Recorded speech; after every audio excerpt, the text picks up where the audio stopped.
पदार्थ में अंतर होता है। आप कोई चीज भोजन करते हैं, आपकी जठराग्नि उसको पचाती है, तत्वों को अलग अलग करती है, फिर आपका पेंक्रियास काम करता है, फिर लीवर काम करता है, फिर पहुंचते हैं। परंतु जब कोई व्यक्ति भोजन नहीं कर पाता तो उसे, आपको पता है ना, मरीज को ग्लूकोज चढ़ाया जाता है। जो पेय पदार्थ होता है वो इंस्टेंट एनर्जी देता है। बोले जैसे ही पालन तो सद्यो हृदय और बुद्ध्यते, इंस्टेंट, आपको तुरंत उसी समय इसकी कृपा मात्र से भगवान हृदय में आ जाते हैं। ऐसा ये है, इसको पीते जाओ, पीते जाओ। पिबत भागवतम रस आलयम पर्यंतम मोक्ष पर्यंतम। पर इस शब्द का अर्थ प्रातः स्मरणीय संत श्री मामा जी बड़ा सुंदर अर्थ करते हैं। देखिए, एक बात थोड़ी ध्यान से सुनिएगा। आप सब लोग सुनते हैं कि एक ही बार कथा सुनी परीक्षित ने, कल्याण हो गया। एक ही बार कथा धुंधकारी ने सुनी, कल्याण हो गया। जितने भी वर्णन आते हैं सबने एक बार सुना, कल्याण हुआ। हम इतनी कथा सुनते हैं उसके बाद भी कल्याण नहीं होता। आखिर क्या है? नहीं कि आखिर हमने कथा सुनी कि नहीं सुनी। वस्तुतः कहा जाता है पिबत भागवतम, बोले कब तक? बोले यावत राधा कृष्ण चरण प्रेम पर्यंतम पिबतः। आपने कथा सुनी, पर कथा सुनने से पहले जब तक आपका किशोरी जी राधा कृष्ण के चरणों में प्रेम हुआ नहीं, तब तक कथा सुनी और ना सुनी बराबर हो गई। कब तक पियो? बोले जब तक कथा सुनते रहो, जब तक तुम्हारे हृदय में संसार का प्रेम हटकर ठाकुर जी के चरणों में नहीं हो जाता। जब भगवान के चरणों से जीवन में कामनाएं अथा तो ब्रह्म जिज्ञासा, बोले ब्रह्म जिज्ञासा पूर्ण ही प्रेम पर्यंत। पंचम पुरुषार्थ श्रीमद् भागवत महापुराण उस प्रेम के वर्ष को प्रतिपादित करता है। इसीलिए कहा कि मुंह अहो, बार बार। बोले किसको कहा? बोले अहो रसिका, अहो भूभि, अहो भावुका। भावुक और रसिक लोग हैं वो पी लो। क्यों? क्योंकि भैया जिसको प्यास होती है ना, वही पानी का मूल्य जानता है, और जिसको प्यास नहीं होती वो पानी का मूल्य नहीं जानता। तो एक बात बड़ा सुंदर ब्रजवासी कहवे, बहुत अच्छी बालक, लाला जे सब दर्शन करने तो आवे, पर जे लाला को चावे ना है, लाला से चावे। जिस दिन लाला को चावे लगेंगे उस दिन इनको आनंद पर मांगने की जरूरत नहीं पड़ेगी। और उसी बात को भगवान को चाहो, भगवान से मत चाहो। भागवत जी का पहला प्रतिवाद विषय है, हर हाल में जिस हाल में चाहो ठाकुर जी को साहो। बोले वक्त वत्सल भगवान की जय। इस प्रकार सुंदर 3 श्लोकों का वर्णन किया है। और इसी बात के लिए कहा है, और ये परम चौपाई। कैसे? संसार में जो ब्रह्म की जिज्ञासा है, जो जन्माद्यस्य यथा तत्व है, बोले कैसे आएगा? तो कवि कुल चक्र चूड़ामणि तुलसीदास जी महाराज कहते हैं, हरि व्यापक सर्वत्र समाना, हरि व्यापक सर्वत्र समाना, हरि व्यापक सर्वत्र समाना, हरि व्यापक सर्वत्र समाना, हरि व्यापक सर्वत्र समाना, हरि व्यापक सर्वत्र समाना। बोले सब में है। अब अभी जान रहे थे ना, स्वराट है, अर्थेषु अभिज्ञ है, पर कैसे प्रकट होगा? प्रेम से प्रकट होए मैं जाना, प्रेम से प्रकट होए मैं जाना, प्रेम से प्रकट होए मैं जाना, प्रेम से प्रकट होए मैं जाना। इस संसार में केवल ठाकुर जी को, बोले ठाकुर जी है ना, बोले मन को मत जाओ। देखिए श्रीमद् भागवत महापुराण मनोरंजन की नहीं, आत्मरंजन की वस्तु है। यहां आपका मन स्नान करता है। बोले किसमें? बोले ठाकुर के प्रेम परिपक्व इस वाणी और गए पेय पदार्थ में जब मन धुल जाता है, मन का स्नान हो जाता है, फिर वो ही मन के अंदर ना तो मद रह जाता है और ना मोह रह जाता है। और उसी के लिए आगे साधी ऋषियों ने प्रश्न करे हैं 6 कि श्रेय क्या है। शास्त्रम किम शास्त्र सारम, इन जितने सारे शास्त्रों का सार क्या है। इसके बाद भी देवक्याम वसुदेव से जातो यस चकीर्षया, इस पर भगवान को वसुदेव और देवकी के घर जन्म क्यों लेना पड़ता? भगवान के अवतारों का प्रयोजन क्या है? जीव मात्र का परम लक्ष्य क्या है? और आंख में कह दिया स्वाम कष्टा मधु नो पेते धर्म कम शरणम। आखिर ठाकुर जी के धराधाम पे जाने के बाद धर्म किसकी शरण लेता है? इन्हीं विस्तृत प्रश्नों का बड़ा विस्तृत उत्तर है। यहीं पर भगवान सूत जी ने बड़ा सुंदर फिर से मंगलाचरण करा है। यस्वान भाव अखिल श्रुति सारमेकम अध्यात्म दीप मत तरितशताम तमोंधम संसारिणाम करुणा पुराण गुह्यम तम व्यास सून मुपयामी गुरुम मुनिना। भगवान सुखदेव ने क्या करा?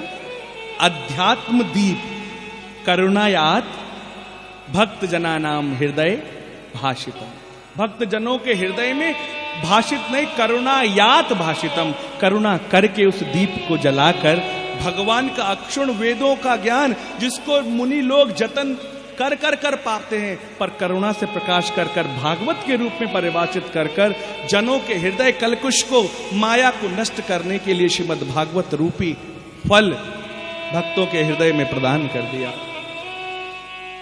ऐसे गुरु पुत्र भगवान सुखदेव जी को हम बारंबार प्रणाम करते हैं। परम धर्म को कहते हैं सवै पुंसाम परो धर्म यतो भक्ति रथोक्षजे आहेतुक्य प्रतिहता यजात्मा संप्रसीदति। वही बात, परम धर्म तो भगवान की भक्ति है, पर वो भक्ति अहेतुकी होनी चाहिए, अप्रतिहता, उसके बदले में कुछ पाना नहीं चाहिए। जीवन में भक्ति का पहला लक्षण है, जिसके भक्ति प्रारंभ भी वहां से होती है जब जीवन के अंदर में सारी कामनाएं मिट जाती हैं। वृंदावन है ना, वृंदावन में सुन रहे हैं, गो माने होता है इंद्रियां, और जो इंद्रियां गाय की तरह होती हैं, गाय का रूप बताया गया है।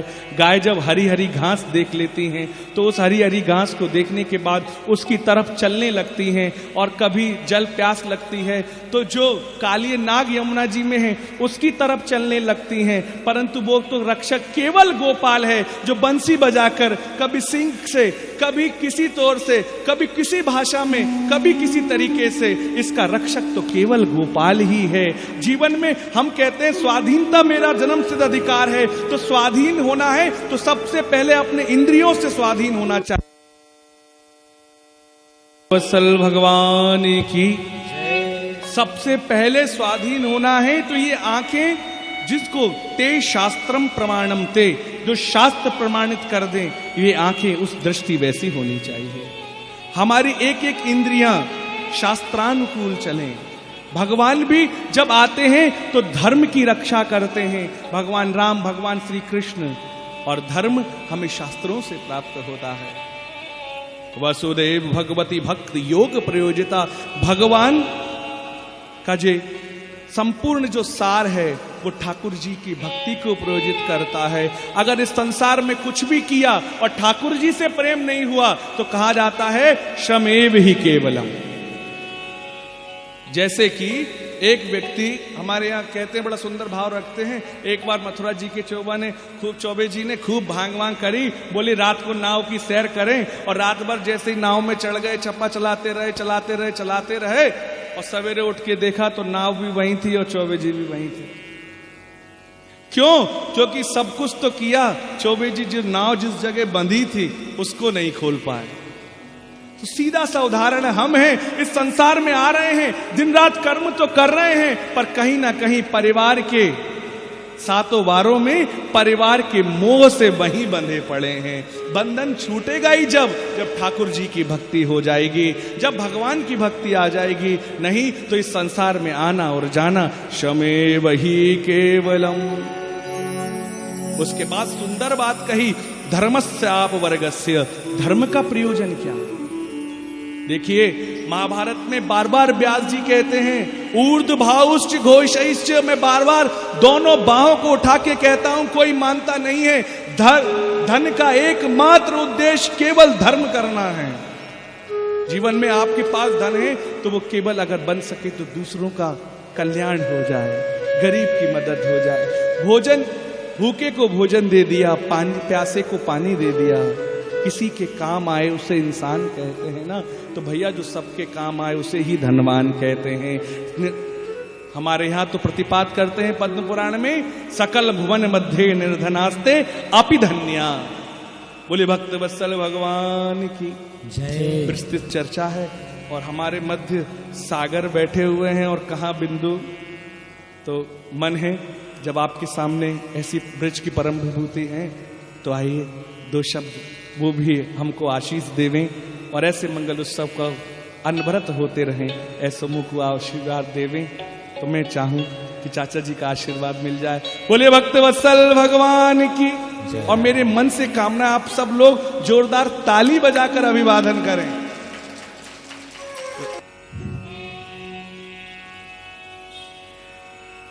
कृष्ण प्रियं कलिमलघ्नुमनन्तमीड्यं वृन्दावनन्त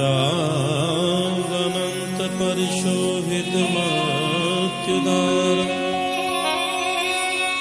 कारुण्यधाम कमनीय किशोरमूर्तिं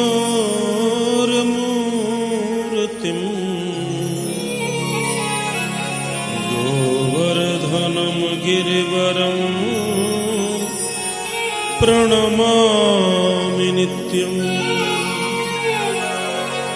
श्रीराधा साध्यं साधनं यस्य राधा मंत्रो राधा मंत्रदात्री च राधा सर्वं राधा जीवनं यस्य राधा राधा राधा वाचिक्यं तस्य शेषम्। भक्ति भक्ति भगवंत गुरु चतुर नाम बपुए इनके पद वंदन किए नाशत विघ्न अनेक। बोलो श्री वृंदावन बिहारी लाल की जय। श्री कृष्णचंद्र भगवान की जय। श्री राधा रानी की जय। होली महोत्सव की जय। श्रीमद्भागवत महापुराण की जय। जय जय श्री राधे। जय जय श्री राधे। जय जय श्री राधे।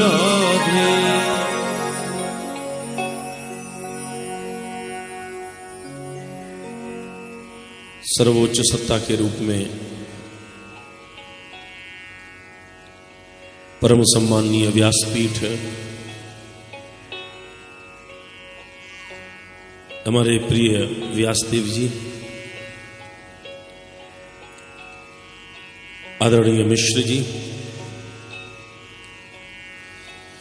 कथा के आयोजक और मेरे बहुत पुराने परिचित श्री सीताराम जी और उनका परिवार,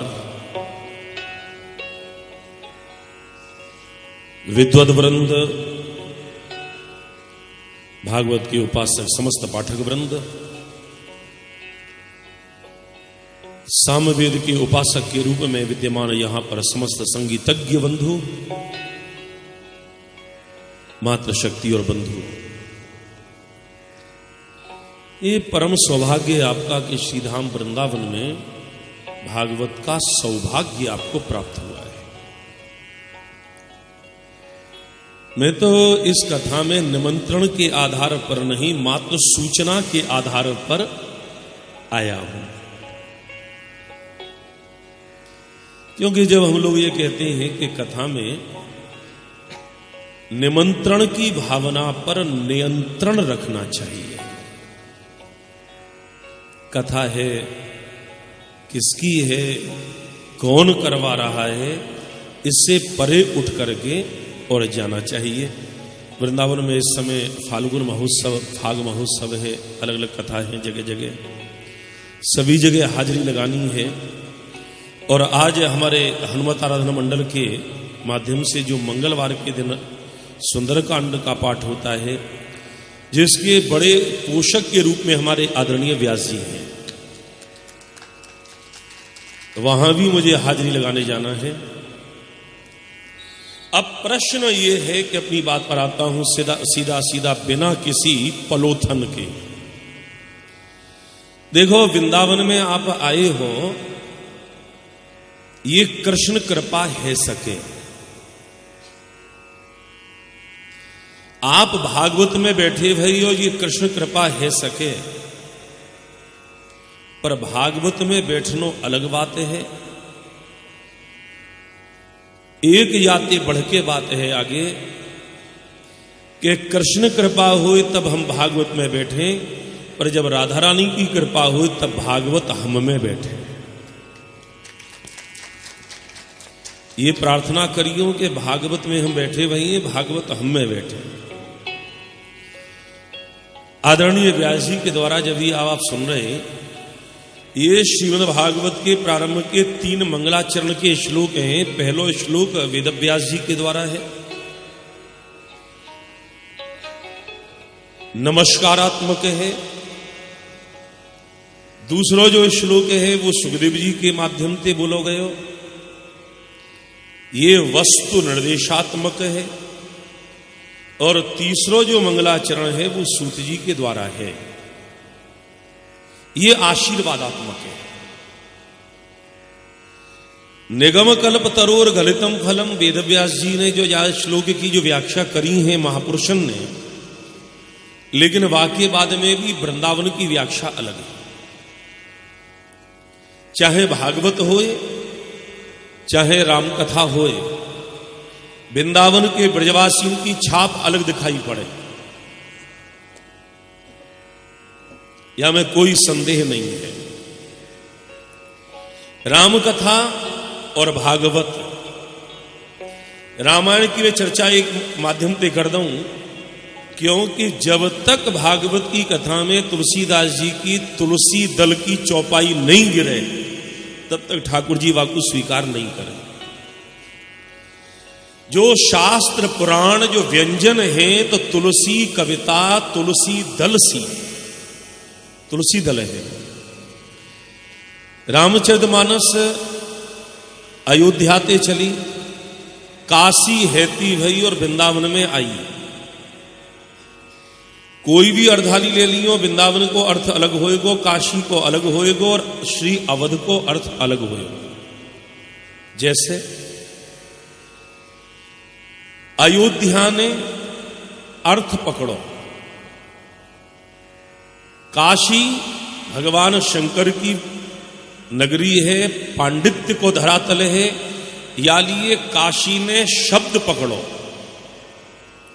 और वृंदावन किशोरी जी की भूमि है, या लिए वृंदावन ने रस पकड़ो। ये 3 चीजें। अब आप कहोगे वो कैसे? तो एक अर्धाली है, दशरथ पुत्र जन्म सुन काना, मानहु ब्रह्मानंद समान।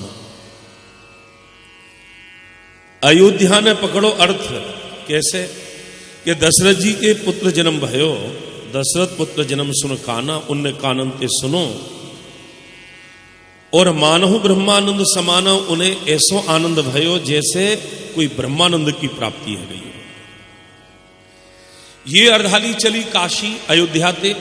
काशी के पंडितन ने कही कि बालक को जन्म ब्रह्मानंद ब्रह्म सुख के बराबर कैसे है सके, ये गलत। तब बोले दशरथ पुत्र जन्म सुन काना, मानहु ब्रह्मानंद समाना। दशरथ जी ने अपने कानन से जब बालक के जन्म को प्रसंग सुनो, तो एक सन्यासी को जो ब्रह्मानंद की प्राप्ति में सुख की प्राप्ति होए, वही गृहस्थी को पुत्र के जन्म के सुख की अनुभूति होए, या लिए ब्रह्मानंद और पुत्रानंद एक नहीं, गृहस्थी के लिए पुत्र आनंद और सन्यासी के लिए ब्रह्म आनंद दोनों अपनी अपनी जगह श्रेष्ठ हैं, ऐसो दशरथ है लगो। ये अर्धाली आई है वृंदावन। वृंदावन के ब्रजवासी ने अर्थ क्या किया और उसकी भूमि है? बोले दशरथ पुत्र जन्म सुन काना, दशरथ जी ने कानन से अपने पुत्र जन्म जब सुनो तो मानो ब्रह्मानंद समाना, तो ब्रह्मानंद समाना नहीं, तो ब्रह्मानंद समाना, समाये गए। दशरथ जी पुत्र को जन्म सुन के ब्रह्मानंद में समाये गए। समाना माने बराबर नहीं है, डूब गए, अर्थ वृंदावन। अभी वेद व्यास जी की पीठ पे बैठ के हमारे आदरणीय व्यास जी ने कही, निगम कल्प तरोर गलितम फलम गलितम गिरो भयो। बहुत ध्यान से सुनिए, मुझे अति प्रसन्नता है कि जिनकी गोदी में मैं खेलो हूं। आजकल के बहुत से व्यास ने तो उनके दर्शन नहीं किए होंगे। ब्रह्मलीन परम पूज्य स्वामी अखंडानंद जी महाराज, उनकी गोदी में ये शरीर खेलो भय। श्री श्री अन्नमयी मां, उनकी गोदी में ये शरीर खेलो भय।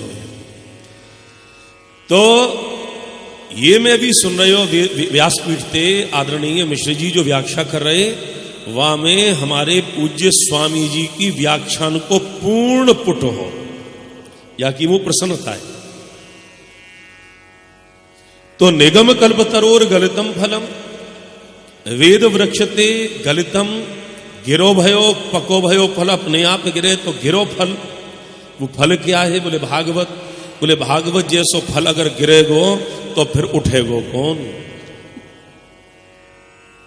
तो अर्थ क्या होएगो? निगम कल्प तरोर गलितम फलम गलितम अवतरितम परिपक्वम वा। गिरो नहीं, तब श्री सुखदेव जी की गोदी में प्रकट है। शुकमुखाद मृतद्रव संयुतम। ये अब वृंदावन को अर्थ देखो जामे। वैयाकरणी अपने ढंग से अर्थ करेंगे, शब्द अर्थ अलग है जाएगो, लेकिन वृंदावन को रस क्या होएगो? शुक मुखाद अमृतद्रव संयुतम अमृतम मोक्षमपि तिरस्करोतीति अमृतद्रव भक्ति तेन संयुतम। मोक्ष की जरूरत नहीं है, क्योंकि पहले श्लोक में कह चुके हैं धर्म प्रोज्झित। भागवत के टीकाकार श्री श्रीधराचार्य जी कहे मोक्षाभिसंधिरपि निरस्ता, मोक्ष की कामना भी कपट है। वृंदावन के रसिक जन भक्ति तो करे पर मोक्ष नहीं चाहे। एक वृंदावन में बिहारी जी के मंदिर में एक भगत हाथ जोड़ के खड़े है के दंडौत कर रहे, हे बिहारी जी हमें तो तुम मुक्ति दे दे हो। एक ब्रजवासी खड़ो भयो बगल में, उनने कही कहो भाई सेठ सेवा करते करते थक गए हो का जो मुक्ति चाह रहे हो? मुक्ति तो वो चाहवे जो उगता जाए। यहां तो भागवत को अंतिम निर्णय श्रीमद् भागवत के बारे में स्कंद के 13वें अध्याय को 22वां श्लोक, कभी आज्ञा नहीं दे कि मोक्ष भवे भवे यदा भक्ति पादयोस्तव जायते, हमारा जन्म होए। भरत जी क्या मांगे? अर्थ न धर्म न काम रुचि गतन चाहूं निर्वाण, जन्म जन्म रति राम पद यह वरदान न आन। श्री सुदामा जी पे पूछी द्वारकानाथ ने क्या चाहिए? बोले मुक्ति नहीं चाहिए प्रभु, हमें क्या चाहिए? हमारा जन्म होए, तुम दुनिया को मुक्ति दो, हमें जन्म मिले।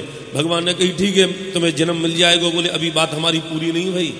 तो बोले हमारा जन्म होए फिर, और प्रत्येक जन्म में तुम जैसो, अरे हम जैसो मित्र चाहिए। बोले नहीं नहीं, तुम जैसो नहीं, तू ही हमें मित्र के रूप में प्राप्त होए, ये हमें वरदान चाहिए।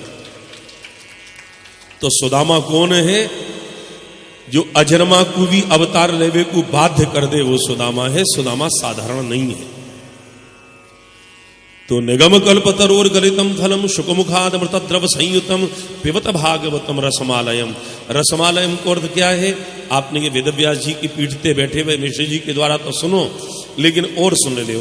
रसमालयम, रसमालयम रसस्य मां रसमा सरस्वती लियते यत्र तत् रसमालय। सरस्वती भी गान करते करते जा में लीन है जाए, वो है भागवत। पर देखो आपने ये जो कथा सुनी है, या में सबसे पहले भागवत में जो प्रश्न आवे, किम श्रेय शास्त्र सारक स्वावतार प्रयोजनम है, तो अवतार को प्रयोजन क्या है। और एक कमाल की बात और कहूं, क्योंकि भागवत के कल्याण होएगो का समझ में नहीं आवे। क्यों? वेद व्यास जी के विषाद ते जाको जन्म भयो होए, दुखी है गए वेद व्यास जी, तब ये भागवत प्रकट वही नारद जी के कहवे थे। तो जाके विषाद ते जाको जन्म भयो है, वो दुनिया के विषाद मिटावेगी? मिटावेगी। क्यों? देखो सीधो सीधो अर्थ देखेंगे तो विषाद माने दुख।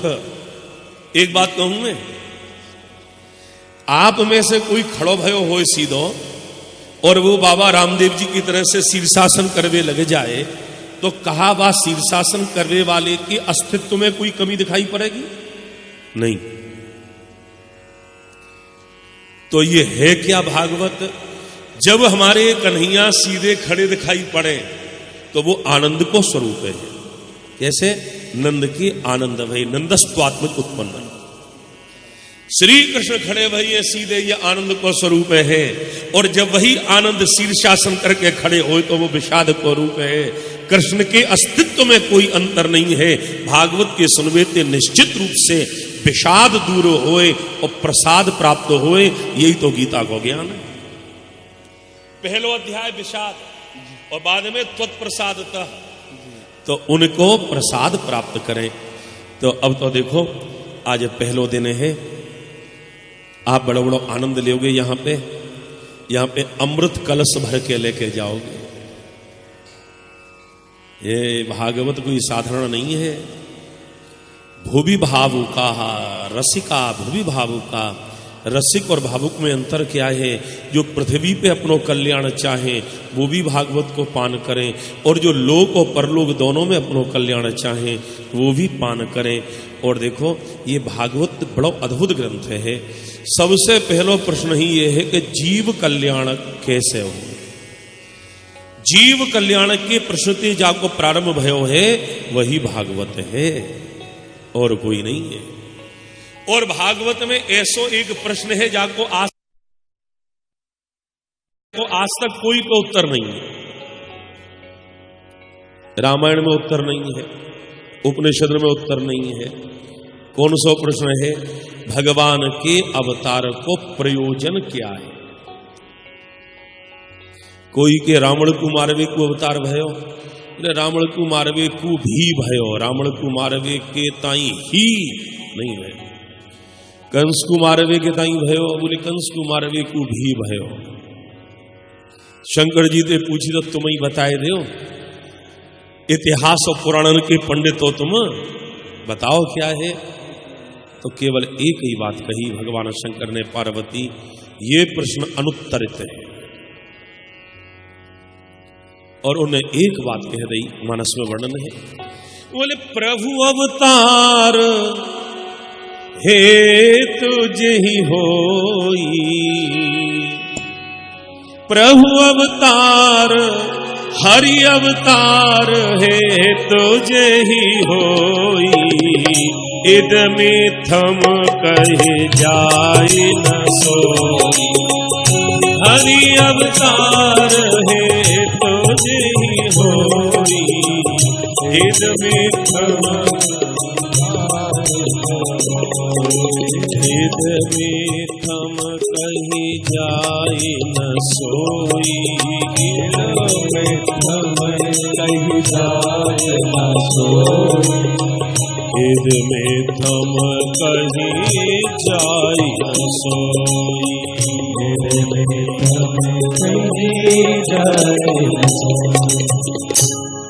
प्रभु को अवतार या लिए होए इद में थम, यही कारण है कहीं जाए न सोई, कोई नहीं कह सके। तो प्रभु अवतार कब लें? बोले प्रभु अवतार जब जरूरत पड़े तब लें। और एक मैं निवेदन और कह रहा हूं, कलकत्ता से आए भाई सबरे लोग हो, और हमारे सीताराम जी तो हमारे पुराने भगत हैं भाई। लेक टाउन में सबसे पहली भागवत, दूसरी भागवत, तीसरी भागवत और पहली रामायण यही शरीर दे रही है। एक मैं निवेदन कर दूं आपसे, ये हमारे बहुत पुराने प्रेमी हैं और सीताराम जैसा तो सीताराम ही है, कोई दूसरा और है वो नहीं। व्यास पीठ पे जो बैठे भाई हैं, जब तक कथा सुनाने, जब तक व्यास पीठ पे बैठे भाई हैं, उनमें मनुष्य बुद्धि बिल्कुल मत करनी। गद्दी पे बैठ के कथा सुनाई वारो मनुष्य नहीं है, गद्दी पर बैठ के कथा सुनाई वारो स्वयं श्री बिहारी जी साक्षात श्री हरि। दूसरो एक निवेदन और कर दूं, ये भागवत को जो पाठ करवे वाले हैं ना, ये मात्र ब्राह्मण नहीं है, इनमें ये भावना करनो अपराध है, वो भी वृंदावन में। अरे बामनों को बुला लो ना, मत बोलो, मत बोलो। ये भागवत पाठ करने वाले जितने भी हैं ना, ये सबरे के सबरे शालिग्राम जी की बटियां हैं, कोई छोटो कोई बड़ो नहीं है। इन्हें दंडोत करियो और बड़े भाव के संग में, और मैं तुम्हारे सवन के दाई जो आए भय बाहर दे, उनको आशीर्वाद एक और दे दूं। क्या? होरी में विसराइए, आशीर्वाद है होरी के दिन। हमारे होरी वृंदावन की चालू है वारी है, कल थे। होरी में विसराइए मन के सबही मलाल, और हिलमिल मिलिए प्रेम सो मल के गाल गुलाल। सवन के ताई होरी की शुभकामना, होरी की राधे राधे और राम राम, और हम अपनी वाणी को दे विश्राम, और अगले पड़ाव पे जाए के करें अगलो हनुमान जी को काम। भगवान की ये कितनी अक्षुण्ण कृपा है जो शब्दमय में हमारे कर्णपुटों में गई।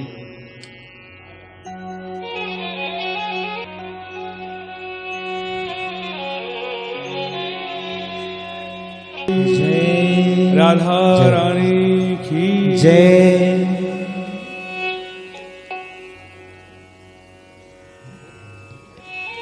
पुनः जय जय। अतः हरि शरणम। आगे सुंदर वृत्तांत का वर्णन आता है। प्रश्न कर दिया, इन सब प्रश्नों का उत्तर देने के बाद मंगलाचरण करा है। भगवान के सुंदर अवतारों का वर्णन है, जो अवतार आप श्रृंखलाबद्ध आगे पूरे चरित्र में सुन पाएंगे। इसी में प्रश्न कर दिया, आखिर इस कथा की रचना कैसे? तो जो बात आ रही थी, जैसा कि आपको पहले मैंने कहा, जैसा कि आपको आदरणीय डॉक्टर जी बताकर गए कि ये विषाद से प्रारंभ हुई, और आपको जान के हर्ष होगा। कभी आप देखना, इस संसार के सारे कल्याण का कार्य प्रारंभ विषाद से ही होता है। जरा सी कहावत है ना, बच्चा बच्चा जानता है कि बिना रुलाए तो मां दूध नहीं पिलाती। बिना कहने पर इस संसार में समाज कल्याण की स्थापना उसी दिन होती है जिस दिन कोई सत्पुरुष के अंदर विषाद होता है, क्योंकि संत ही है, भगवंती हैं जो दूसरे को दुख कर विषाद से युक्त होते हैं। तो साधारण मानव तो दूसरे के दुखों को देखकर ही सुख होता है। और वही बात जब कही और पूछा तो बड़ा सुंदर वृत्तांत कहा। द्वापरे समनुप्राप्ते तृतीये युग पर जाता पारा शरद्योगी वासव्याम कलया हरे। द्वापरे समनुप्राप्ते तृतीये युग पर जाता पार शरद्योगी वासव्याम कलया हरे। द्वापर में, द्वापर के भी समनु प्राप्ते, द्वापर के भी अंतिम चरण में पाराशर जी और सत्यवती के पुत्र भगवान व्यास जी। व्यास जी ने युग में धर्म की स्थापना करने के लिए युग धर्मवती कर्म प्राप्तम भुवि युगे युगे, बार बार युग में भगवान का अवतार धर्म की रक्षा के लिए होता है। उस धर्म की रक्षा के लिए भगवान ने, व्यास जी ने चारों वेदों का अवतरण कर दिया। उससे भी उनके मन में कोई संतोष नहीं हुआ, तो उन्होंने चारों के उपवेद कर दिए। चारों वेद, एक वेद की 4 शाखाएं कर दी। 4 शाखाओं के बाद उनके भी उपवेद कर दिए। उसके बाद इतिहास पुराणम चा पंचमो वेद उच्यते, इतिहास और पुराणों की रचना कर दी। उसके बाद भी जब संतोष नहीं हुआ, स्त्री शूद्र द्विज बंधु नाम, स्त्रियों के लिए, द्विजों के लिए, क्योंकि वेद के लिए तो अधिकार होना चाहिए ना। जब नहीं बना तो मन में खिन्नता आ गई, और जैसे ही खिन्नता आई तो जैसे ही, देखो भगवान का ही अवतार है भगवान व्यास, और जैसे ही भगवान के मन में आई तो भगवान का मन और कोई नहीं, भगवान का मन ही है नारद। भगवान के भगवान नारद जी वहां प्रकट हो गए और श्रीमन नारायण नारायण नारायण, श्रीमन नारायण नारायण नारायण, श्रीमन नारायण नारायण नारायण, श्रीमन नारायण नारायण नारायण, भजमन नारायण नारायण नारायण, भजमन नारायण नारायण नारायण, भजमन नारायण नारायण नारायण, भजमन नारायण नारायण नारायण, लक्ष्मी नारायण नारायण नारायण, लक्ष्मी नारायण नारायण नारायण, भक्त नारायण नारायण नारायण, भक्त नारायण नारायण नारायण, भक्त वत्सल भगवान की जय। भगवान का नाम गुनगुनाते हुए भगवान नारद जी आए और नारद जी ने पूछ लिया आखिर बात क्या है। अस्तमेव सर्वविदम त्योक्तम, व्यास जी ने सारा वृत्तांत बता दिया कि मैंने इतनी रचना करी पर मन में चिंतन व्याप्त रहा है, चिंतन को शांति नहीं मिल रही। और जब कहा स्वयं आप तो त्रिलोकी के, बड़ी सुंदर नारद जी की प्रार्थना करी और प्रार्थना करने के बाद सारा वृत्तांत सुना दिया कि मैंने इतनी रचना कर ली और महाभारत को मैं 1,00,000 श्लोक अवतरित करने के बाद भी, इतने श्लोकों की रचना करने के बाद भी मेरे मन में अभी भी खिन्नता है कि मैं और क्या कर दूं समाज कल्याण के लिए। भगवान है जब तक कार्य पूरा ना हो। और बार बार जब कहा, सुंदर उत्तर दिया कि आपने सब कुछ तो बनाया पर ठाकुर जी के मृदुल स्वभाव का वर्णन नहीं करा है।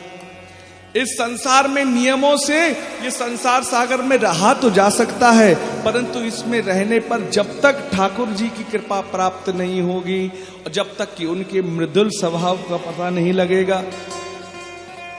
और इस संसार में बार बार बता दिया।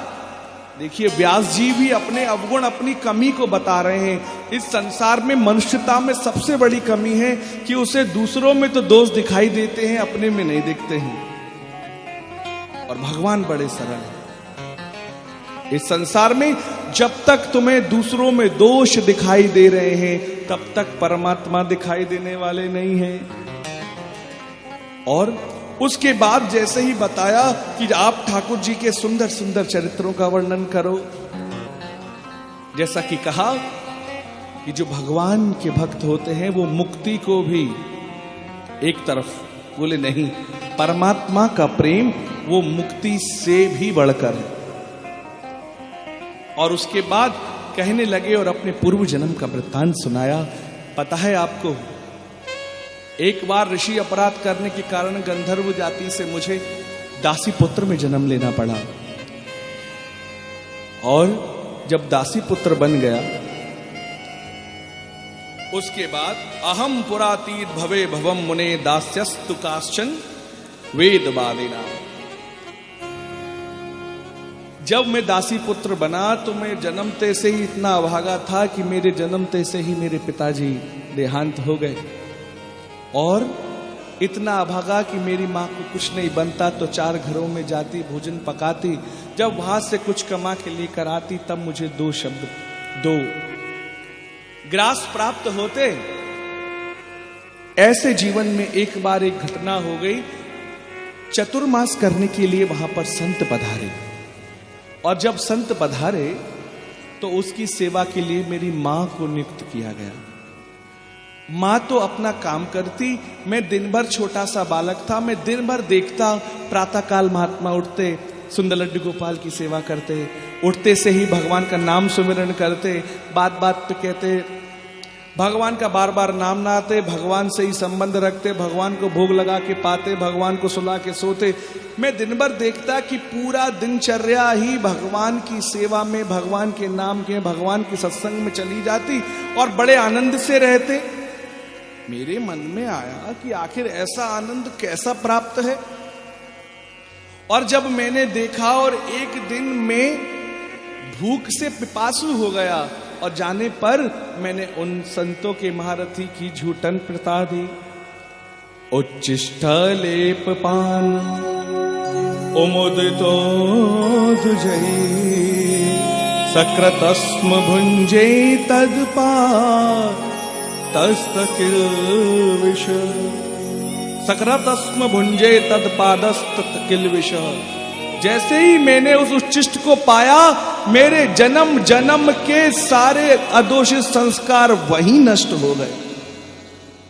मेरे पर जितना भी अवगुण था वो संत प्रसादी पाते ही मेरे मन में आ गया कि जो आनंद इनमें है वो ही आनंद की प्राप्ति करना मेरा लक्ष्य हो जाए।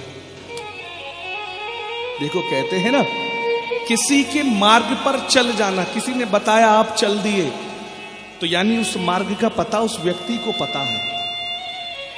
उसी प्रकार जैसे ही मैंने संतों की प्रसादी को पाया और धीरे धीरे प्रसाद को पाने लगा, तो उन संतों में मेरी धीरे धीरे धीरे धीरे उन संतों के प्रति मेरे मन में कामना उत्पन्न हुई। ये कैसे रहते हैं, क्या करते हैं।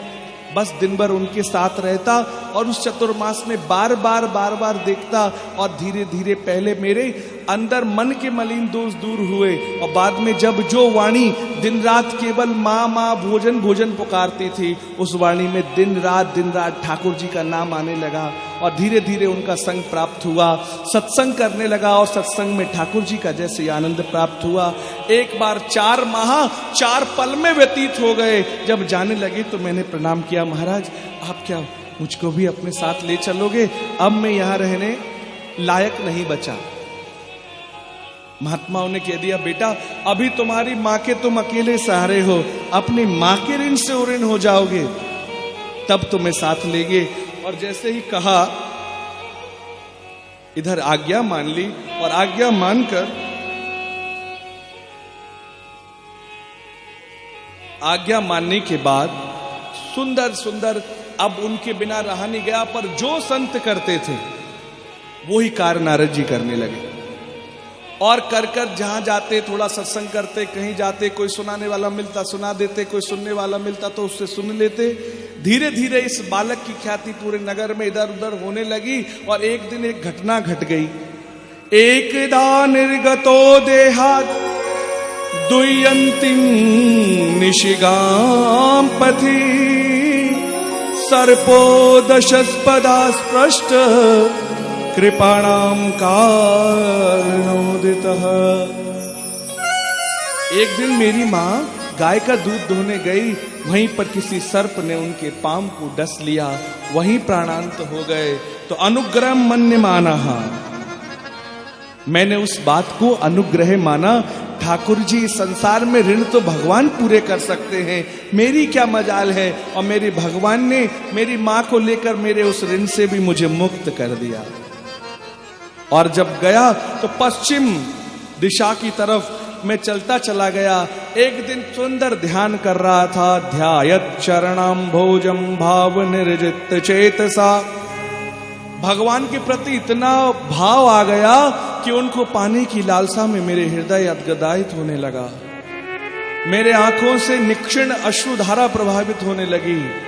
उनका संश्लेष मात्र पूरा शरीर कंपन होने लगा। और जैसे ही ठाकुर जी का संश्लेष प्राप्त किया, तो जब मैं ध्यान में था तब तो संश्लेष प्राप्त हुआ, और जब ध्यान हट गए तो ठाकुर जी विलक्षित हो गए। जब उनको नहीं देखा तो जिस प्रकार मछली जल से बाहर आ जाती है, उस प्रकार मेरे शरीर के अंदर उनको पाने की लालसा की उद्विग्नता बढ़ गई। तब आकाशवाणी हुई कि बेटा, इस शरीर से तो नहीं, पर अगली सृष्टि में मेरे प्रथम पुत्र के तुम मानस पुत्र बनोगे। और वही बात हुआ। भगवान की भक्ति का बल इतना मिला कि अगली बार मुझे ब्रह्मा जी के यहाँ जन्म मिला। और ब्रह्मा जी के यहाँ जब जन्म मिला तो देखिए, देव दत्ताम इमाम भीना स्वर ब्रह्म विभूषिताम मूर्छत्वा हरि कथा गाय मानश्चराम्यम्। मूर्छयित्वा, मैंने देवदत्त भगवान ने मुझे वाणी दे दी, वाणी के संग में वीणा दे दी। और वाणी और वीणा में क्या करा? बोले स्वर ब्रह्म विभूषिता। उसके अंदर ऐसा स्वर भर दिया जिससे ईश्वर की प्राप्ति हो, ईश्वर का गुणगान हो। और उसी समय से मैं भगवान का गुण गाते गाते अपने जीवन को अलक्ष्य भक्ति को प्राप्त करता हूं। और भगवान का नाम, लीला धाम, गुण का सर्वेश मुझे संश्लेष प्राप्त होता है। और उसी के बाद मुझे आनंद की प्राप्ति हुई। ये बात व्यास जी को समझ में आई। ये कथा श्रीमद् भागवत की बहुत महत्वपूर्ण कथा है। संसार मात्र के मनुष्य प्राणी की एकमात्र लक्ष्य शांति और आनंद को प्राप्त करना है। केवल शांति चाहता है और शांति के मार्ग से ही सुख चाहता है। भगवान होने पर भी अशांत मन था। क्यों? क्योंकि स्वयं भगवान को भी आनंद दिलाने वाली श्रीमद् भागवत है। मनुष्य मात्र का तो कहना क्या, भगवान का भी जब मन में बहुत ज्यादा चिंतन हो जाता है, उसके बाद भगवान के भी चिंतन को समाप्त करने वाली श्रीमद् भागवत भगवान है। बोले श्रीमद् भागवत महापुराण की जय। एक बात आपको बताएं, बार बार कहते हैं ना, भगवान भागवत जी पर आओ तो कुछ चढ़ाओ, कुछ त्यागो। क्या त्यागो? देखो, जरूरी नहीं है कि भागवत पर जो कुछ भक्ति कर रहे हैं सब ठीक है, पर मेरी बात माने तो भागवत जी पर ना चिंता को चढ़ा दो। भगवान को कुछ देना है ना, और भगवान से कुछ लेना है, तो भगवान को अपनी चिंता दे दो और भगवान से उनका चिंतन ले लो। क्या करा नारद जी ने? नारद जी ने अपने जीवन की दुख और चिंता व्यास जी ने किसको दे दी? बोले नारद जी को दे दी। और नारद जी ने क्या दे दिया? बोले ये परमात्मा के सृष्टि स्वभाव का चिंतन ले लो।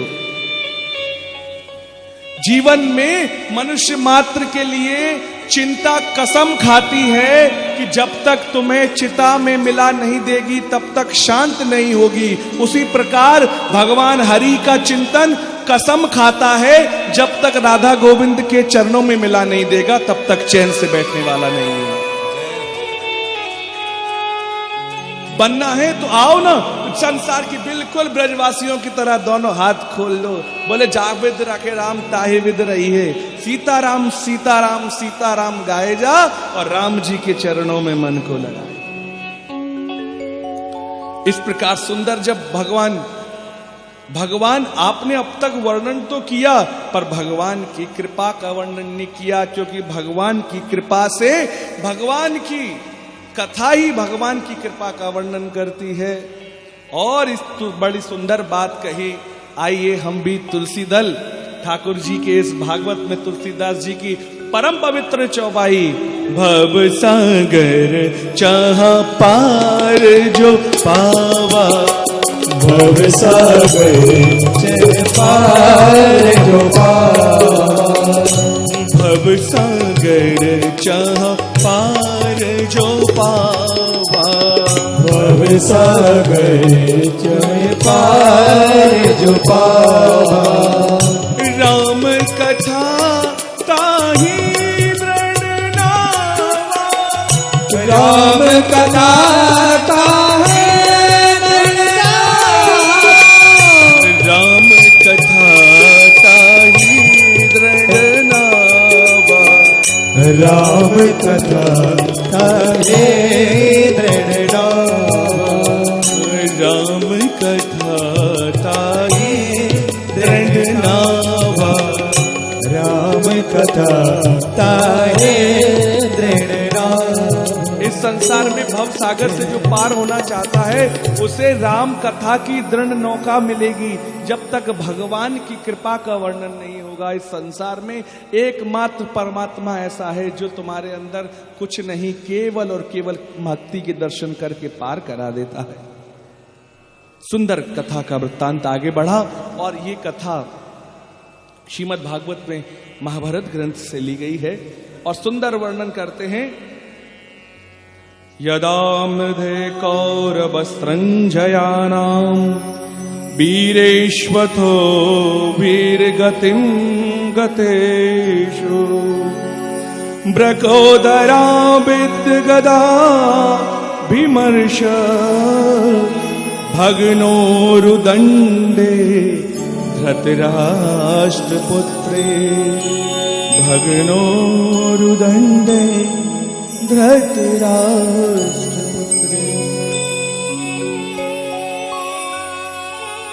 दुर्योधन की महाभारत युद्ध के बाद बड़ी दयनीय दशा में 100 भाई थे, 100 के 100 भाई मारे गए।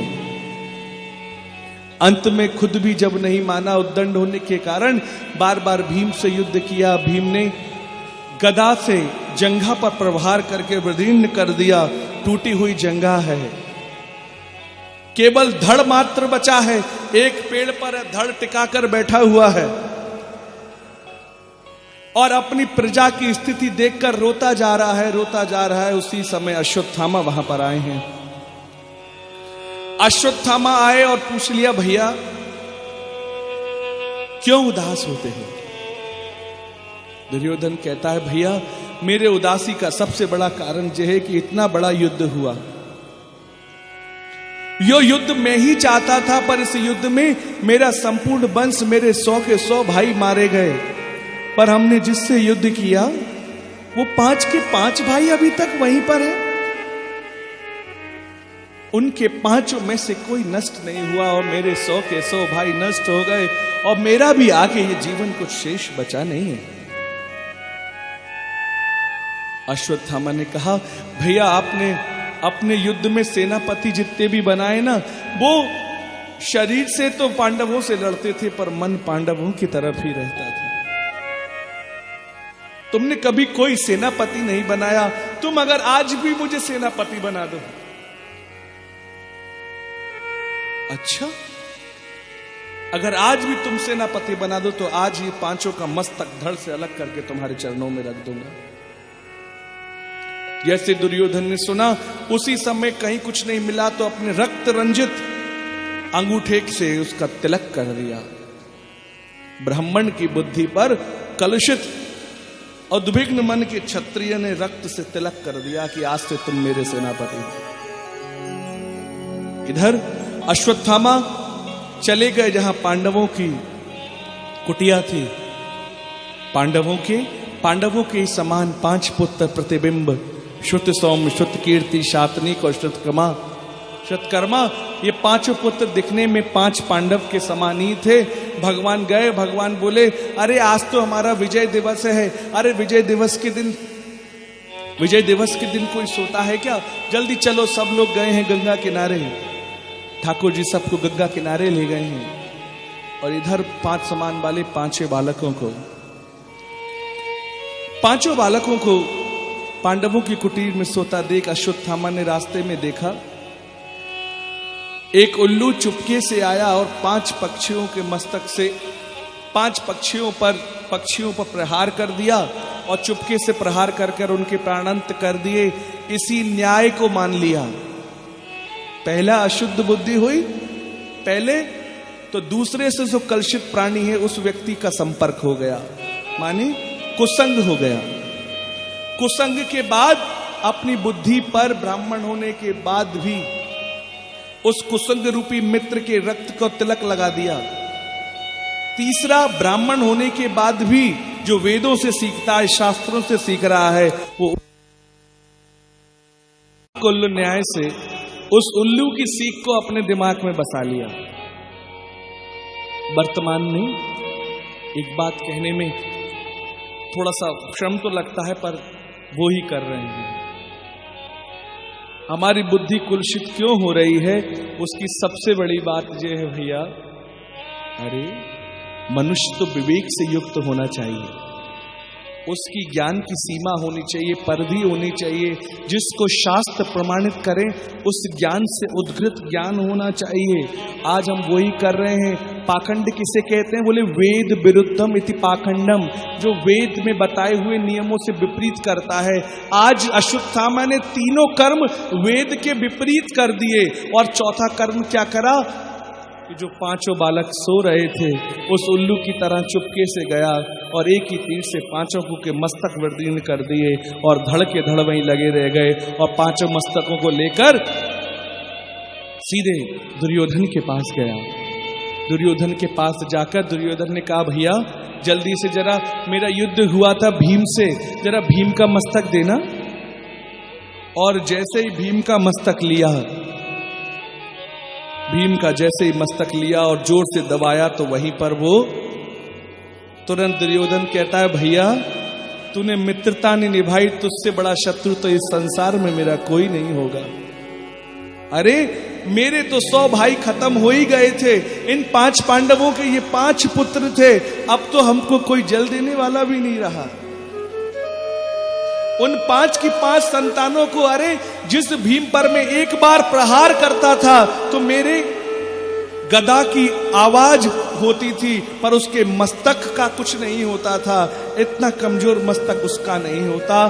तूने मैं हमारे वंश की अगली प्रथा को मार दिया, तो उससे बड़ा मेरा शत्रु कोई नहीं हो सकता। इस प्रकार थोड़ा सा सुख और साथ दुख हुआ, वहीं दुर्योधन का प्राणांत हो गया। और इधर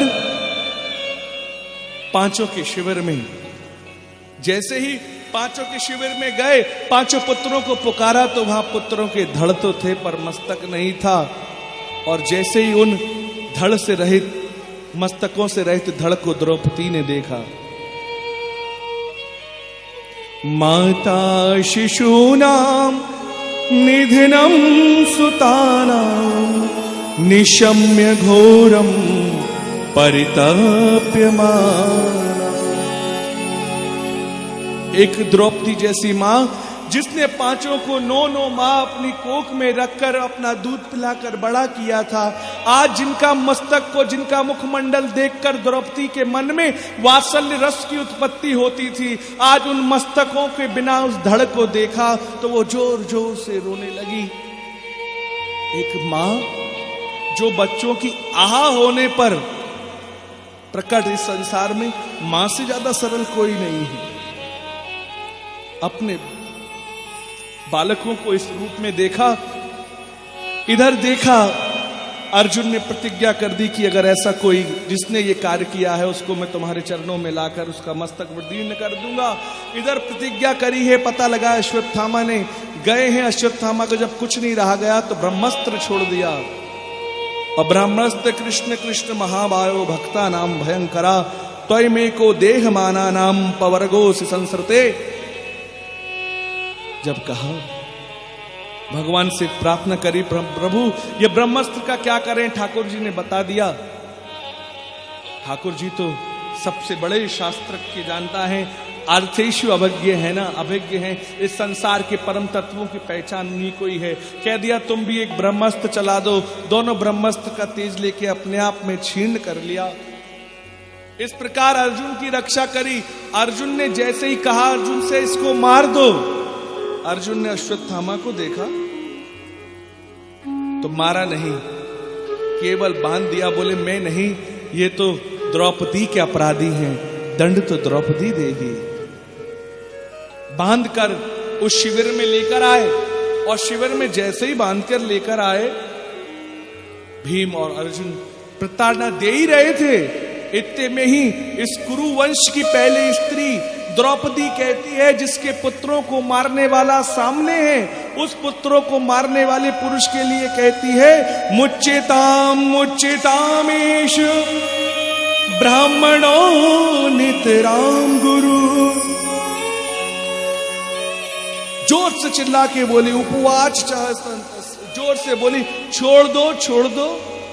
अरे ये वही ब्रह्म बालक है जिसको आने पर, अरे भीम, अरे जिसके आने पर तुम जिसके चरण के नीचे अपना हस्त रख देते थे, जिसको गोद में बिठाने के लिए सबसे पहले अर्जुन आगे आ जाते थे, जिनकी प्रणय सुश्रूषा करने के लिए युधिष्ठिर आगे खड़े रहते थे, अरे जिनके पिता ने तुम्हें धनुर्विद्या के सारे धनुर्विद्या के रहस्य बता दिए, आज वो गुरुपुत्र जिसका सम्मान के लिए तुम्हारे अंदर बार बार उत्कंठा होती थी अपने गुरुपुत्र के सम्मान के लिए, और आज उसी को बांधकर लेकर आए हो।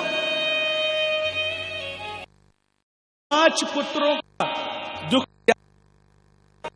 हूं, और जो नहीं चाहती कि वही दुख गोमती माता को हो। यही वंश की परम शुद्धता वाली है, पहली स्त्री है। जिस वंश में परीक्षित जन्म लेते हैं, उस वंश की स्त्री का सबसे पहला गुण है दया। दया की को देखने के बाद युधिष्ठिर कहते हैं, जय हो।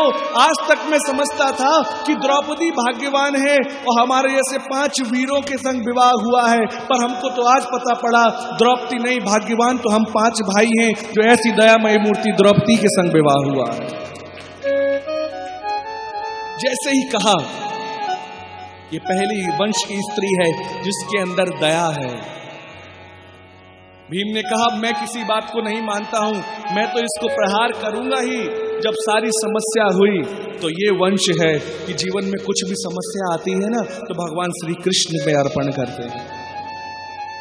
जब समस्या आई तो ठाकुर जी से पूछ लिया कि प्रभु आप ही बताएं क्या करें, और भगवान ने कहा, ब्रह्म बंधुर न हंतव्य आतताई बधारणा मैं भो भय माम नातम परिपाय यनुशासनम।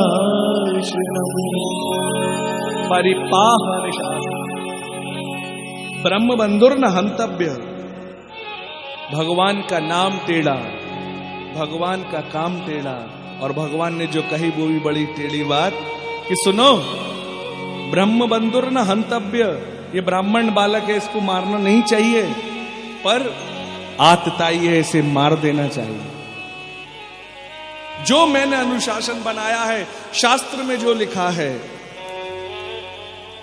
जीवन में ध्यान रखिए, ये परम लक्ष्य की बात है। यही हमारी समस्या है ना कि क्या करें और क्या ना करें। तो भैया वेद में यही बताया है, विधि और निषेध, क्या करना चाहिए वो भी वेद से सीखना चाहिए, और क्या नहीं करना चाहिए वो भी वेद से सीखना चाहिए। एक बात और, लोग कहते हैं, बड़ा सुंदर उत्तर मिलता है, एक बात बताओ, भगवान ने तुम्हें शक्ति दी, बुद्धि दी, अगर भगवान को जिस प्रकार तुम्हारे घर में बिजली आती है, बिजली आने पर अगर तुम उसमें एसी लगा दोगे तो ठंडी हवा मिलेगी, और हीटर लगा दोगे तो गर्म हवा मिलेगी, उसी प्रकार भगवान चराचर पृथ्वी से कहते हैं कि हे मानव मात्र, मैंने तुझे बुद्धि दी है, तू सत्संग करेगा तो भक्ति को पालेगा, और कुसंग करेगा तो फिर से बार बार मनुष्य योनि में आना पड़ेगा। इस बुद्धि और शक्ति को अंतः चतुष्टय मन बुद्धि चित्त अंधकार, ये परम शक्तिमान है। और जैसे ही कहा तो तुरंत गीता का श्लोक याद आ गया, संभावितस्य या कीर्ति मरणो दितिरिच्यते। अरे किसी विद्वजन का, किसी विद्वान का अपमान ही उसका मरना है, जो उसके मरने से ज्यादा कष्टदायक है, और वही करा। बपनम द्रविणादानम स्थानम निर्पणम तथा, स्थानम निर्यापणम तथा ऐशी ही ब्रह्म बंधो नाम बधो नान्योस्ति देका। ब्राह्मण का वध क्या है? बोले बपनम, सर मुंडवा दो, द्रविणा दानम, समाज से बाहर निकाल दो, कहीं दूसरे स्थान में छोड़ दो, यही ब्राह्मण का वध है। उसका अपमान करना, समाज से निकाल देना, नहीं उसकी संपत्ति को छीन लेना, बाकी देह से ब्राह्मण का वध नहीं करना चाहिए। ऐसा कहा तो इसको सूर्य की उपासना से मणि मिली थी, और उस मणि को इसके मस्तक से निकाल लिया, और मणि निकालकर इसको तेज विहीन करके छोड़ दिया। ब्राह्मणों के पास उनका शस्त्र ही बल होता है, और उस शस्त्र उपासना से जो उनको प्राप्त होता है वो ही उनके दिव्य तेज को इंगित करता है। जीवन में बने तो शास्त्र के अनुकूल रहो। और इधर मारकर ये तो चला गया, और इसी वंश के लोग जाने पर इसने अपना इतना अपमान मान लिया कि एक बार तो ब्रह्मास्त्र छोड़ा था अर्जुन पर, और इस बार अर्जुन के पोते उत्तरा के गर्भ में एक बालक पल रहा था। बोले कि अभी इस वंश का एक बीज और बाकी है, पहले 5 को मार चुका था, और जैसे ही इसको स्मरण आया तो इसने उत्तरा के गर्भ में समित बालक पर ब्रह्मास्त्र छोड़ दिया।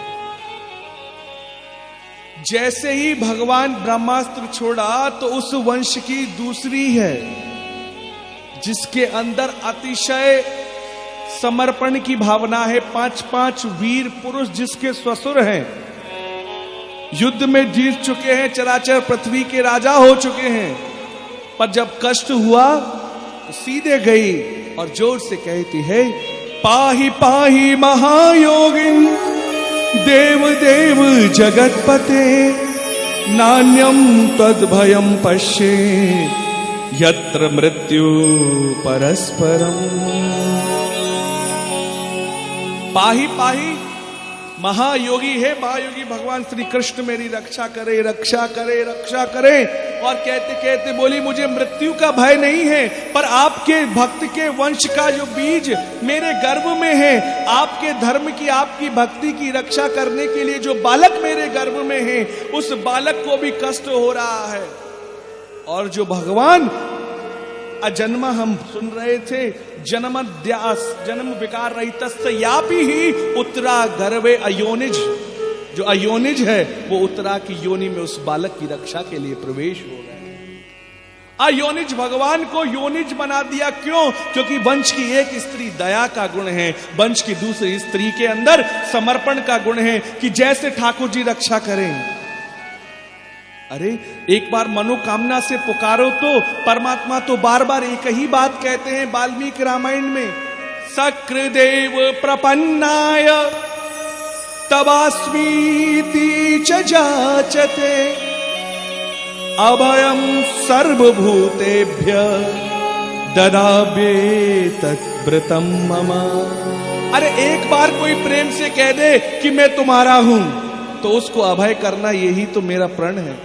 मम पन शरणागत, अरे मेरा शरणागत की रक्षा करना ही तो मेरा कसम है। और कहा तो ठाकुर जी ने जो ब्रह्मास्त्र के लिए ठाकुर जी ने अपनी गदा को लिया, सुदर्शन का वही आह्वान किया, और संचक्र गदा से पद्म ढोकर ठाकुर जी उस बालक की रक्षा करने लगे। इस संसार में तुम कहीं भी रहो, अगर रक्षा करने वाला है तो वो केवल गोविंद है। आपको कहीं कोई दूसरी कथा नहीं मिलेगी। यहाँ पर ठाकुर जी रक्षा करने के लिए अयोध्या गए, लंका गए, और मेरे ठाकुर तो भक्तों पे इतनी कृपा करने वाले हैं, इतने मधुर हैं कि अयोनिज होकर योनिज में चले गए और परीक्षित के सहोदर हो गए। कि परमात्मा का स्वभाव ही ऐसा है, जन अवगुण मान ही काहू, जन अवगुण प्रभु मान न काहू। जन अवगुण प्रभु मान न काहू। जन अवगुण प्रभु मान न काहू। दीन बंधु अति मधुर स्वभाव। दीन बंधु अति मृदुल स्वभाव। दीन बंधु अति मृदुल स्वभाव।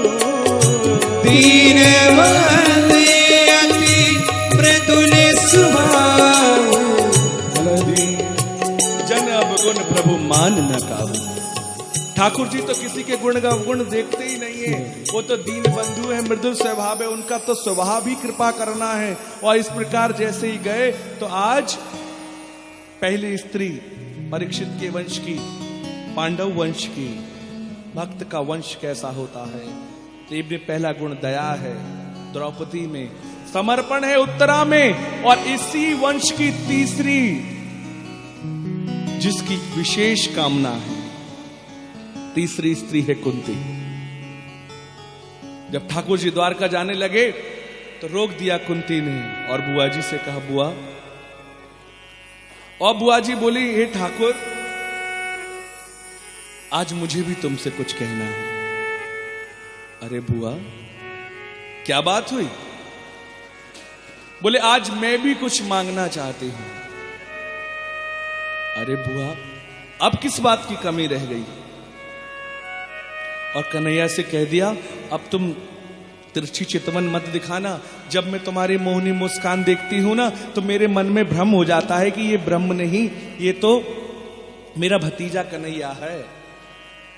आज शांत रहो, आज जो मैं कह रही हूं वो सुनो। आज तक तुमने कहा और मैंने सुना।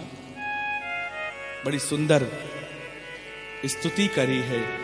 नमस्ये पुरुषं त्वाद्यं मीश्वरं प्रकृते परम आलक्ष्यं सर्वभूतानां अंतर्बहिर्वस्थितम्। प्रभु मैं जान गई हूं कि इस चराचर पृथ्वी पर तुम ही तो हो जो अंदर बाहर रहकर सब पर कृपा करते हो, सबके जानहार हो। परंतु जिस प्रकार एक नट जब नाटक दिखाता है ना तो उस नाटक दिखाते समय इतने हम व्याकुल हो जाते हैं कि वो सच्चाई क्या है वो जान नहीं पाते। हम जादूगर का खेल जादू दिखा देता है, जो चीज नहीं है उसको प्रकट कर देता है, जान नहीं पाते। पर उस जादूगर के संग एक छोटा जमूरा रहता है, वो उस जादूगर की हर रीति को जानता है। उसी प्रकार मेरे ठाकुर तुम्हारी इस माया के जादूगर को तो केवल संत मुनि और भक्तजन जान सकते हैं, मैं साधारण स्त्री कैसे जान पाऊंगी?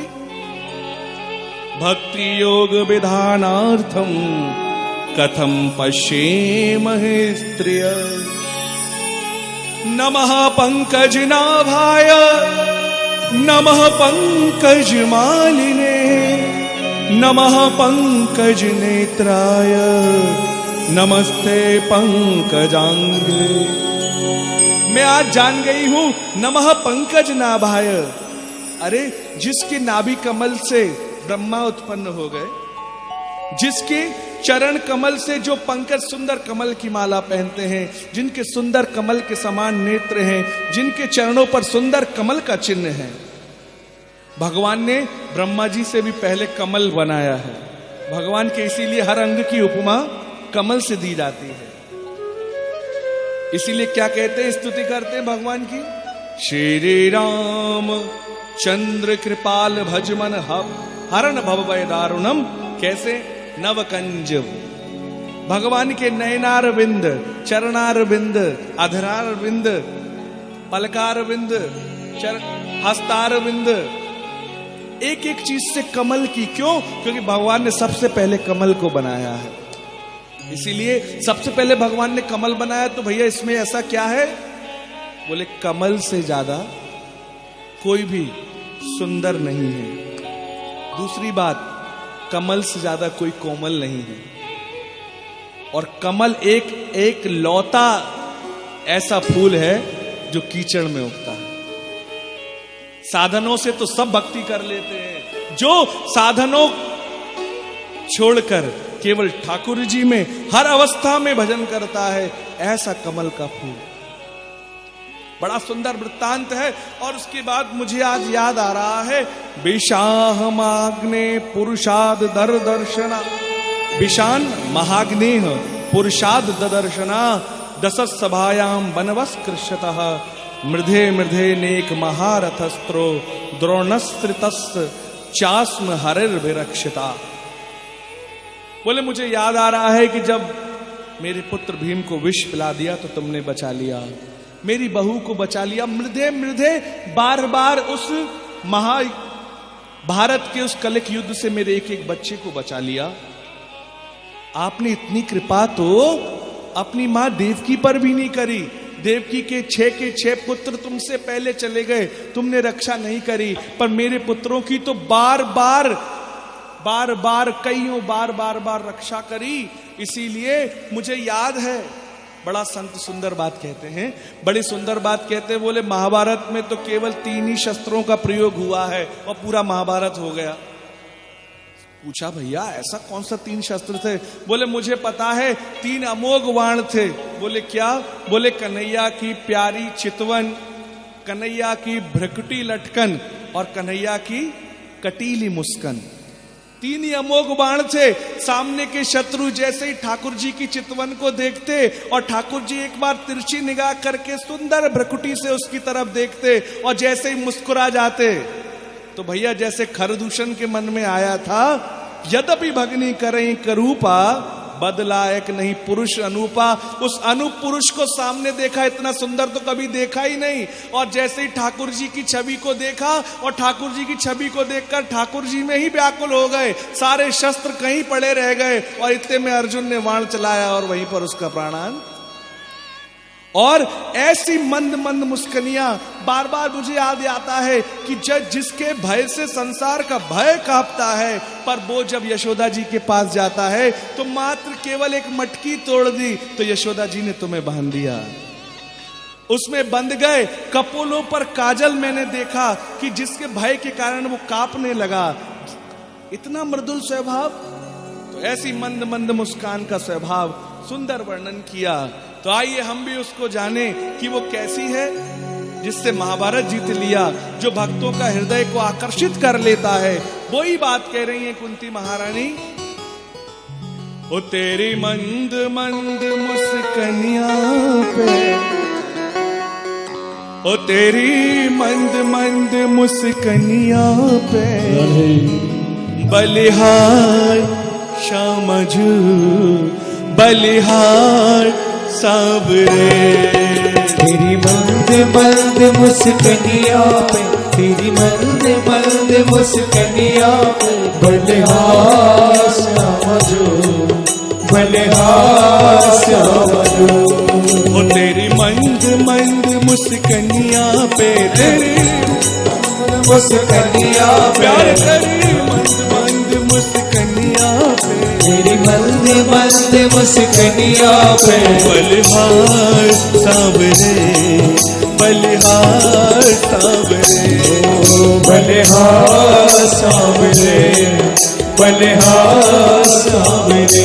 तेरी मुस्कनिया पर, तेरी मुस्कनिया पर, ओ तेरी मुस्कनिया पर, तेरी मुस्कनिया पर, ओ तेरी मंद मंद, तेरी मंद मंद, तेरी मंद मंद मुस्कनिया पे, बलिहार सावरे, बलिहार सावरे, बलिहार सावरे, बलिहार सावरे।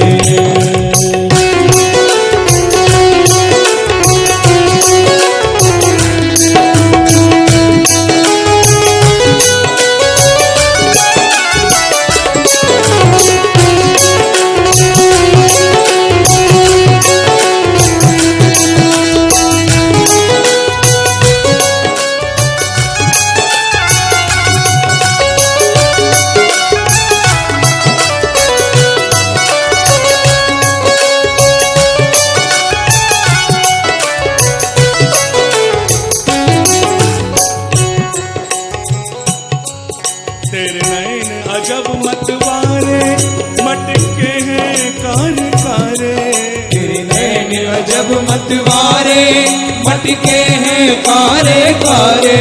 तेरे नैन अजब मतवारे मटके हैं कारे कारे।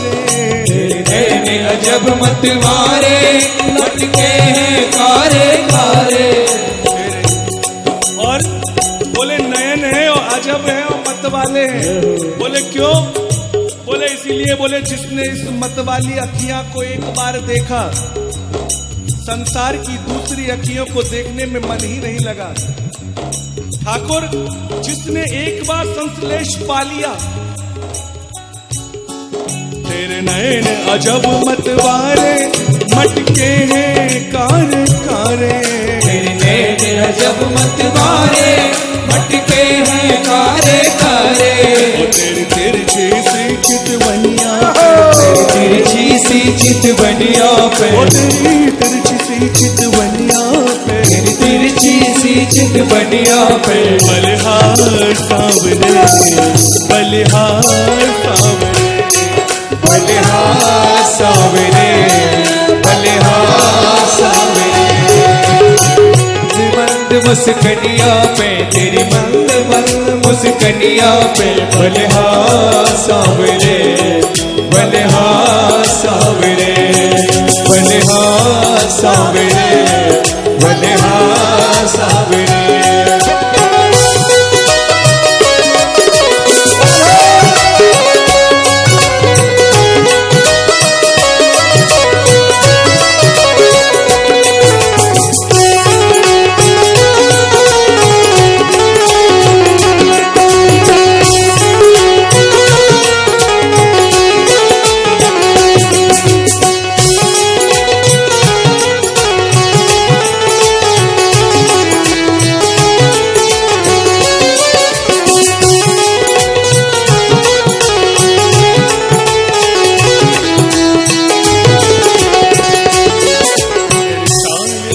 मतवारी लगती है प्यारी प्यारी। अजब मछवारी लगती है प्यारी प्यारी। तेरी चाल अजब मतवारी लगती है प्यारी प्यारी। तेरी चाल अजब मतवारी लगती है प्यारी प्यारी। वो लगती है प्यारी प्यारी, तेरी चाल अजब मतवारी लगती है प्यारी प्यारी। तेरी चाल अजब मतवारी, तेरी चाल अजब मतवारी लगती है प्यारी प्यारी। तेरी चाल अजब मतवारी लगती है प्यारी प्यारी। वो तेरी पायल की पैजनिया पे, पायल की पैजनिया पे, वो तेरी पाँव की पैजनिया पे, तेरी पाँव की पैजनिया पे। बलिहार सावरे, बलिहार सावरे, बलिहार सावरे, बलिहार सावरे। मुस्कनिया पे, तेरी मंद मंद मुस्कनिया पे। बलिहार सावरे, बलिहार सावरे, बलिहार सावरे, बलिहार